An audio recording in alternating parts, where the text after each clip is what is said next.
Happened with Iran in the Middle East, and some breaking news coming just now. Joining us this evening, Vice President J.D. Vance. Mr. Vice President, thanks for coming. Absolutely, thank you. Just seconds ago, the President went to Truth Social and typed this. It has been fully agreed by and between Israel and Iran that there will be a complete and total ceasefire. Complete and total ceasefire is what he typed. Yep. What does that mean? How did it come about? What's the development here? Well, we were actually working on that just as I left the White House to come over here. So that's good news that the president was able to get that across the finish line. I think what it means, Brett, is quite simple. First of all, the president, without, knock on wood, having a single American casualty, obliterated the Iranian nuclear program. We are now in a place where we weren't a week ago. A week ago, Iran was very close to having a nuclear weapon. Now, Iran is incapable of building a nuclear weapon with the equipment they have because we destroyed it.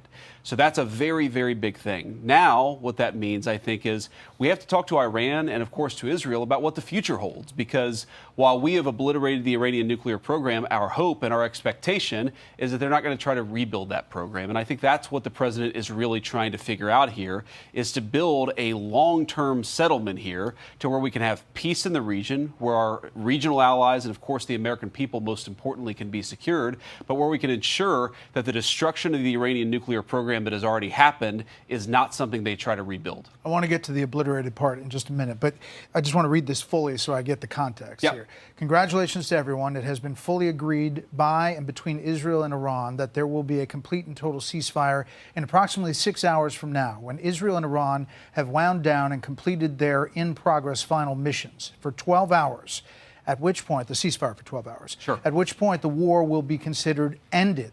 Officially, Iran will start the ceasefire, and upon the 12th hour, Israel will start the ceasefire, and upon the 24th hour, an official end to the 12-day war will be saluted by the world. During each ceasefire, the other side will remain peaceful and respectful on the assumption that everything works as it should, which it will. I would like to congratulate both countries, Israel and Iran, on having the stamina, courage, and intelligence to end what should be called the 12-day war.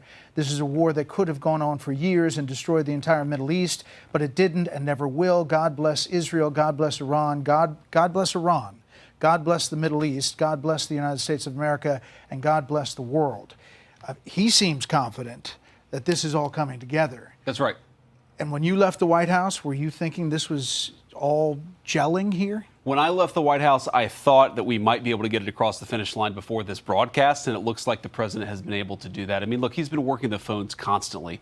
Frankly, before the 12-day war started, but certainly over the past 12 days, the president's been extremely clear about America's national objective here. It is to create a world where Iran cannot build a nuclear weapon. We, of course, destroyed the nuclear program that they had, and the president told the entire team, we're going to work to make sure that they don't try to rebuild that nuclear capability in the future. And it's, look, this is a great thing. For Israel, think about this. They've accomplished an important military objective. They've helped us destroy the Iranian nuclear program. They've also destroyed the conventional missile capability of Iran that threatened the country of Israel.